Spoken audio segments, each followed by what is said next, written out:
It's no exaggeration to say that we, residents of the Telegraph fashion desk, have been awaiting season 3 of The Crown eagerly, impatiently even, and with a lot of excitement too. Netflix dropped all 10 episodes on Sunday. There are changes in Buckingham Palace, a new queen and Princess Margaret most prominently, but also plenty more of the strangled emotions and sumptuous costumes we've come to expect from the show. I'm Emily Cronin, Senior Fashion Editor at The Telegraph, and I'd like to ask my guests, Bethan Holt, Fashion News and Features Director. Hello. And Caroline Leaper, Senior Fashion Editor. Hello. Guys, are we amused? One is amused.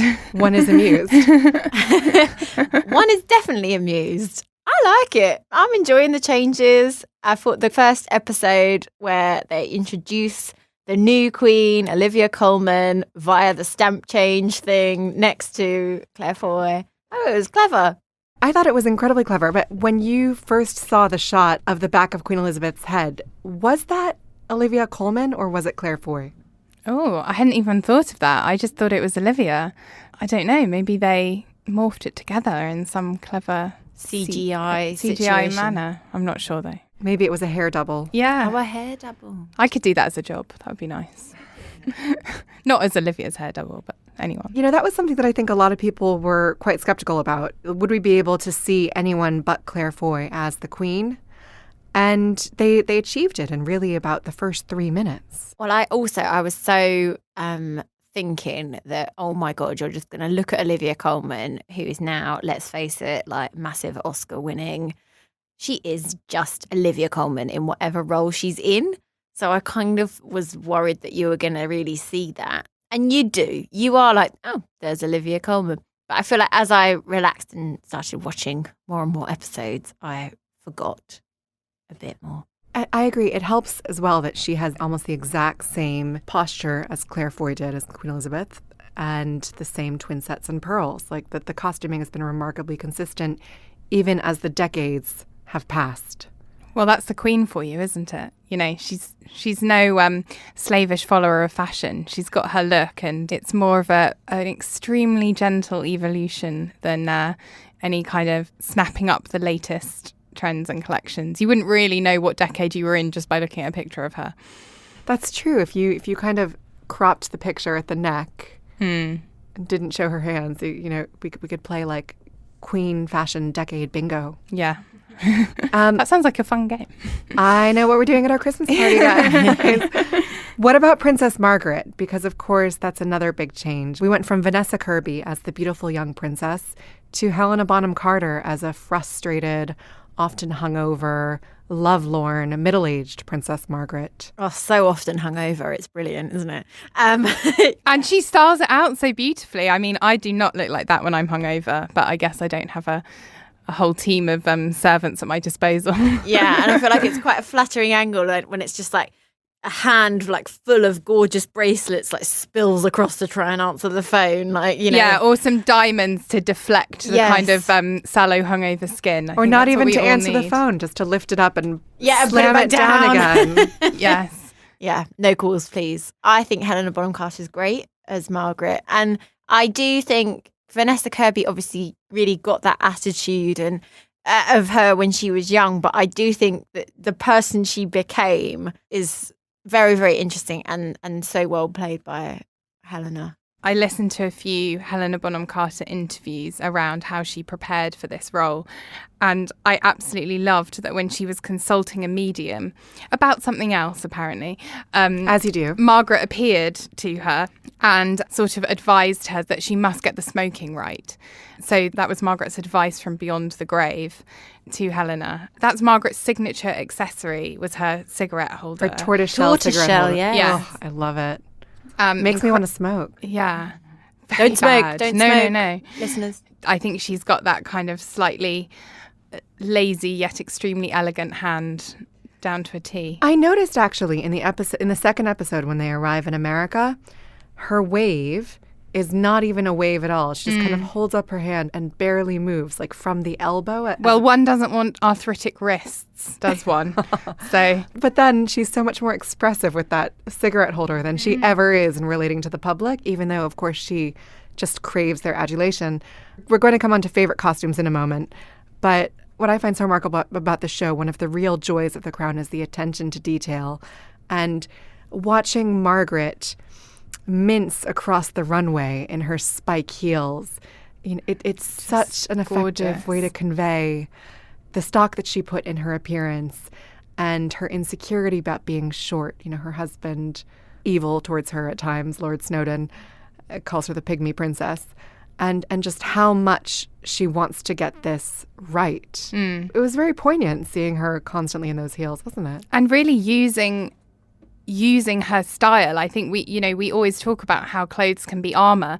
And I mean, the scene that I really remember from that episode was when she arrives in Arizona and she's ill and everyone's there to greet her, and she has her sunglasses on and her silk scarf wrapped around her head, and she kind of, rushes in and she's like, don't look at me. And it's very dramatic and Hollywood, but she has these gorgeous accessories to kind of, just emphasize that moment. Of course, yeah. Her hiding away. So, yeah, it's great. We haven't actually discussed yet, but this came out on Sunday. How many episodes have you watched? I think I've watched the fewest, so I'll go first. 3? I've seen 4, and I've seen them in a weird order for a slightly different reason, because I interviewed Erin Doherty, who plays Princess Anne. So I interviewed her for Stella magazine a few months ago. So I got to see 3 randomly selected episodes in advance, but now I've started watching it again, so now I've seen 2 in order and 2 not. Weird. Oh, that's such an interesting way to watch it. It's irritating. I'm going to watch it all the way through again, just to put it all together. Bethan, how many episodes have you managed to watch? Confess. I have watched all but 1. So I watched 8 on Sunday, a morning binge and an evening binge, and then had a life in the afternoon. And then last night I got home from a work dinner and I watched episode 9 in bed before going to sleep. Did you hold back because you would have been too sad if you finished the whole thing? I would be really sad because it is just that sort of glorious escapism, and it's so easy to watch and enjoyable. But I think I also just want to kind of see where it all goes and get it out of my system. So given that you have had the most comprehensive overview of the season so far, what do we have to look forward to? What are the peak costume moments? Obviously, we kind of all know and love and adore the kind of the Queen's look and Princess Margaret's look. And that was something that we became very au fait with in series 1 and 2. And this is a kind of continuation. But for me, I love the introduction of the new characters that comes a little bit later in the 3rd series. So we have Princess Anne, as Caroline said, who has worn my favourite look so far, which was very understated, but I just loved it because it was a little bit unexpected. It was a Breton striped jumper with a really fabulous navy pea coat and navy trousers. Very, very simple, but just not very royal, unexpected. And then there's Camilla, she's called Camilla Shand, but becomes Camilla Parker Bowles. And there's a great little scene where she's on the phone and she's wearing a pink shirt with a pink jumper tied nonchalantly around her shoulders. So I love those just because I love those kind of casual moments. I adore seeing the show replicate famous photos that we know from royal fashion history, like that one where the Queen and Princess Margaret and the Queen Mother almost look like quality streets, where Margaret's wearing I think, Caroline, you call it a raspberry ripple coat. Yeah, that's at the investiture of Prince Charles. So when Prince Charles became the Prince of Wales in 1969. And the costume designer, Amy Roberts, has actually replicated perfectly every single one of their looks. So yeah, you've got this picture in real life as well of the Queen Mother, Princess Margaret and Princess Anne. One's in turquoise, one's in lime green, one's in raspberry ripple as a trio. They look kind of sour, but also kind of Prada. Current Prada. Yeah. There's feathers as well. There's feathers. Which is so Prada. Princess Anne has a corsage on the back of her hat that is huge. And then the Queen herself was wearing this gold kind of robe, but also a helmet kind of hat. So it's kind of got a fringe with beading and then side panels, a bit like a football helmet. It did look like she was about to get into a boxing ring, maybe against Camilla. Yeah, but that's just, investiture chic. As you do. Those details I kind of love. The royals don't do it all that often, but that was kind of based on a Tudor headpiece.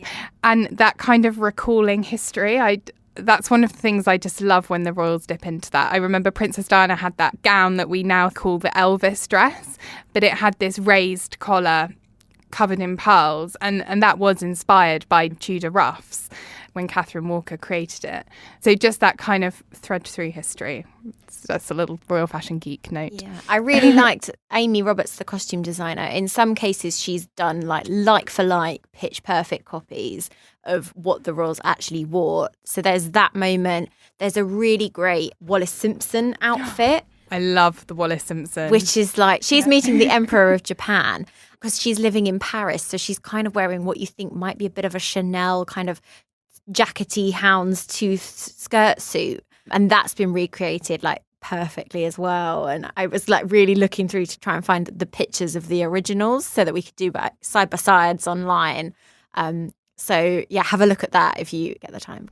If you haven't seen it yet, Caroline has produced a wonderful feature on the website called The 14 Best Costume Moments in The Crown Season 3. We'll put a link in the show notes if you want to check it out. Yeah, and anytime there's one that's been replicated, I have found that original picture. It was just hours of research, but so fun. What's your favourite costume that you've seen so far, Emily? Oh, well, given that I've only seen 3, or rather 2.5 episodes, and one of them was the Margaret episode, Yay. It has to be her state dinner dress with the beautiful puffed Bardot neckline, that floral dress, and all the diamonds, and as we've touched on, the accessories. Although there is another look, like a much humbler look, that I also absolutely adored. The young princess's look.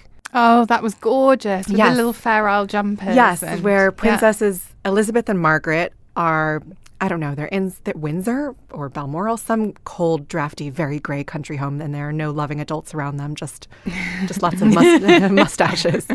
They only have each other and a wardrobe, apparently, of very neat little Fair Isle jumpers and collared shirts and little pearl necklaces. Although this has actually been a bit controversial. I saw someone point out on Instagram that the collared shirt was incorrect, that little girls would have worn a rounded collar.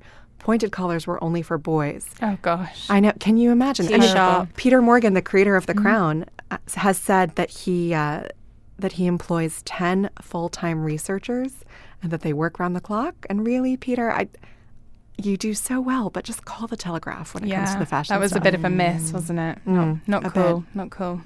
Something else that he said, though, is that one of the things that makes the royals so appealing as a subject is that there is a record of virtually every moment of their lives. We know where they were. We know what they were allegedly or publicly doing. We know what they were wearing. We know who they were with. So you just have to fill in the emotion. Which is the Most fascinating guesswork, isn't it? Completely. That's what I think makes The Crown so appealing, is that we can all assume or think what we might have felt ourselves in those situations or what might have been going on behind the scenes. The episode that I watched last night, I don't want to give too much away, but it kind of goes into Prince Charles's relationship with Camilla and how he didn't end up with Camilla, and actually all the behind the scenes kind of negotiations and machinations around what is essentially just a lovely love story between two young people is just incredible and sad. Now, a question that we can never know the answer to. I wonder if you also wonder, are the royals watching? And what do they make of it? What must they make of it? Well, they've claimed not to, haven't they? They've claimed not to, but a couple years ago, after the episode where Claire Foy, playing Queen Elizabeth, gave her first televised Christmas address, didn't the Queen completely copy that in her own Christmas address? I don't remember that. What happened? So in the episode, she wore like a gold brocade dress and they traced, this is her first televised address, blah, blah, blah. And then that Christmas, the Queen wore a gold or an ivory with gold tones brocade dress, and in her, I'm not going to imitate the Queen, but opened her Christmas address by saying, 50 years ago, I made my first televised Christmas, and then showed it. Yeah. I thought someone's been watching The Crown. Yeah. It's very coy. You do wonder how much they play with us. You know, there's so many instances where you're like, can this really be a coincidence, or have you completely planned this down to the last? And I mean, I recently read Angela Kelly's book. So Angela Kelly is the Queen's dresser. And an incredible amount of thought goes into everything that she wears. And actually the only day of the year that the Queen has a makeup artist is when she gives her Christmas address. Are you saying we're fancier than the Queen? Wow, quite possibly. We get it at least 3 times a year whenever we do those shoots. Also, Zara Tyndall, so Princess Anne's daughter, she spoke once about The Crown. She said that she hinted that they've seen it and that they know about it. And then she sort of said about, like, you know, if it ever gets to the age we're in now, and they were asking, like, who would play you?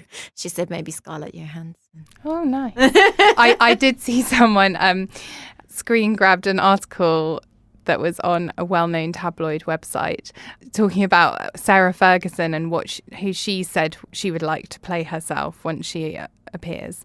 Oh God. Who does she want? Well, she said Eleanor Tomlinson as a young her, which is, you know, That's fine. But wait for the older version, which I thought was, I mean, just go for it, Sarah.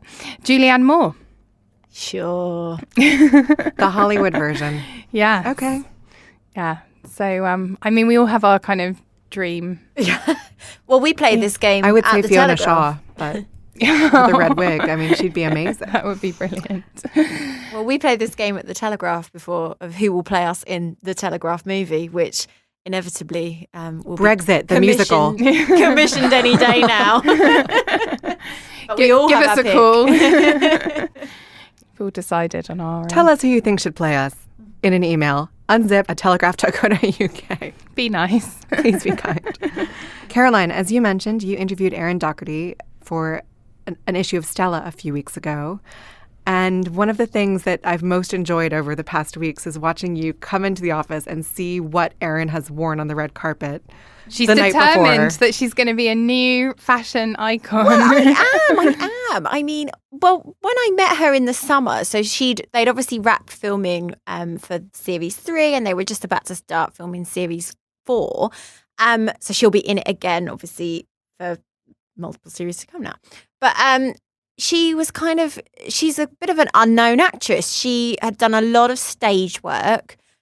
She's been in the Young Vic and the Old Vic for many, many years. But she'd only had like a very small part in Call the Midwife. So she hadn't really done much TV. So this is really her breakout role. And she kind of met me in like a cafe in Notting Hill wearing, you know, Birkenstocks, jeans and a scruffy stripy t-shirt, and was really she's completely different. So she's from Croydon. She's put on this accent, this hair, all of this to play the part of Princess Anne, but she hasn't got a clue. In her own admission, she hadn't got a clue about red carpets, styling, celebrity, you know, all of that kind of side of the job would be completely new to her. And then here we are, 2 months later, and yes, all the Crown premieres, she's, you know, wearing Dolce & Gabbana tulle. She's wearing Valentino. She's just completely transformed, and I think it's amazing. Like she kind of was hesitant to do all of that, and she seems to have taken it like a duck to water. She's relishing it. She's loving it. What's been your favorite Erin Doherty red carpet look? I did like the red Dolce & Gabbana that she wore for the main premiere. She did a Valentino dress the other day in LA, was that? Yeah. She's also been wearing a bit of like vintage looking Poochie. Was that the one-armed caftani type thing? No, this was like a blouse that she wore to a press conference, but I thought that was quite clever because it was a bit of a nod to Princess Anne's actual wardrobe of that time, of the 60s and 70s. So she's having a bit of fun with it, and she's just, you know. Actually, we should look, because in the episode I saw last night, there's a bit of a peachy blouse moment from a young Princess Anne. And by the way, everyone, if you want to discover a new royal style icon, you need to look back at Princess Anne in the 60s and 70s. I mean, she just looked amazing. Yeah, I've written a piece for the website basically about why this was her fashion heyday. Like the Crown has reminded us that this was her moment. She looked incredible. Well, she had that birthday picture by Norman Parkinson, I think, in Vogue. It looks like modern day Bathsheba. It looks very cool. It really does. But also, we can't mention caftans and the Crown without mentioning Mystique. Yes. And Margaret's Mystique era. Yes. Which is just so fabulous. What is more her, the evening gowns and cigarette holders in London, or caftans and sunglasses on the beach in Mystique? Well, I think it's just the perfect template for, the ultimate well-dressed, eccentric, international fashionista. That we all want to be. Exactly. All our dream lives in several different versions, depending on location and current feelings. But I mean, yeah, those caftans. And she just could carry everything with such a sense of kind of grandeur. And even though she was very short, as we mentioned, she just looks so majestic in these kind of splayed on her Mystique home sofas in these kind of incredible printed pieces. It's definitely true what they say. She was perhaps born to be a number one. A number two born to be a number one. She spent her life as a vice queen, but not a vice queen. Alas. Hello, I'm Marianne Jones, and I'm the editor of the Telegraph magazine, which means I spend my week overseeing every page, from the front cover to hard-hitting news reports, columns and lifestyle features. We go to print weekly, so we have a little bit longer to craft our journalism, using our award-winning writers and fantastic art and photography teams. That means we can publish long-form pieces that really get to the heart of the story. Just recently, our cover interviews with Joaquin Phoenix and James Middleton made global headlines, while our writer Mick Brown's investigation into false memory syndrome won a major press award. And the fact of the matter is, we couldn't have done all of this without our subscribers. Without them, we just can't commission the stories you like reading or make podcasts like this one. Why not try out a 30-day subscription to The Telegraph completely free? Go to thetelegraph.co.uk/audio. Meanwhile, it's not just The Crown on TV. We're in the midst of the season of costume dramas. Besides The Crown, there's His Dark Materials on the BBC. I interviewed Caroline McCall, the costume designer, about the glamorous, vintage-inspired looks that she created for Ruth Wilson to wear as Mrs. Coulter. And Bethan, today you're writing about another period drama that we're all looking forward to. Yes, I'm writing a feature about Little Women, which is obviously not TV, but film. I've seen the film and I mean, it's such a treat. I mean, if you love, besides the costumes, if you love the book or the previous films and you love that story, it is such a beautiful and rich kind of modern retelling. And how are the clothes? The clothes are just sumptuous. Florence Pugh is Amy. She has this incredible Europe wardrobe, which is so fancy and very couture, and nothing like Jo, who is just so practical. But yet she has this it almost reminded me of that kind of early Chanel thing of the sort of the sailor collars and women's wear borrowed from men's wear, very practical, lots of denim. So that's beautiful. And I actually loved Laura Dern as Marmee, had all these really beautiful kind of paisley dresses. They were definitely like very Vampire's Wife. Yeah, I mean, it's a real treat. I think given that this film adaptation is directed by Greta Gerwig, it was always going to be very stylish. And you spoke with one designer who said that she heard that her current designs were actually influential to the costuming. Can you tell us about that? Yeah, so I've interviewed the costume designer who gave me loads of really interesting insights. I did talk to her about why the costumes actually seem so modern, even though it's obviously set during the American Civil War, and we kind of spoke about that. But she didn't tell me that she might have a modern label on her mood board. But I spoke with Bathsheba, whose dress is obviously so reminiscent of that era, and she said she'd heard that some of her lookbooks were on the Little Women mood board. So I'm not surprised. I think we could all go and see Little Women dressed as Little Women, courtesy of Bathsheba. We're actually going to do a team outing, aren't we, to go and watch it again? I hope so. So we've got, I'll wear Duan, you can wear Bathsheba. We've also got Vampire's Wife. Horror Vacui or Vacui, I am obsessed with as well. And you should check out Mary Benson London. She does those kind of dresses. Yes. She makes them up herself in London and then sells them on Instagram. So this winter, in other words, we will all be wearing either prim 1960s suits and gold helmets, or musty ready caftans if you're doing a winter sun escape, or a modern prairie look, or if you're in my house, a sparkly cape. Frozen 2? Because the other big cultural / fashion event of the winter is Frozen 2. So fair warning, you're going to see a lot of little girls and long-suffering parents running around town in capes and cloaks and sparkly tiaras, and they're not in a hen do. They are just really excited about Anna and Elsa's return. Well, Emily, I tried to get you to buy your daughter a pink sparkly handbag at the Stella Smartwork sale on Saturday, and you were having none of it, I could tell. I was absolutely having none of that. I was styling her up. It looked so good. It was like such a good look, and I could just see the abhorrence on your face. She already has enough handbags, but thank you very much. You can read more coverage of The Crown at telegraph.co.uk/fashion. To read all of our premium fashion coverage, register for a free month-long subscription at telegraph.co.uk/fashion-unzipped sub. Follow us on Instagram. I'm at Emily Crow, EMILYCRO. Bethan is at Bethan Holt, and Caroline is at Caroline Leaper. And email us. We'd love to know what you think of the podcast, The Crown, costumes, royal fashion, any questions that you have for us at all. So email us on unzipped@telegraph.co.uk. Thanks again. See you back here soon.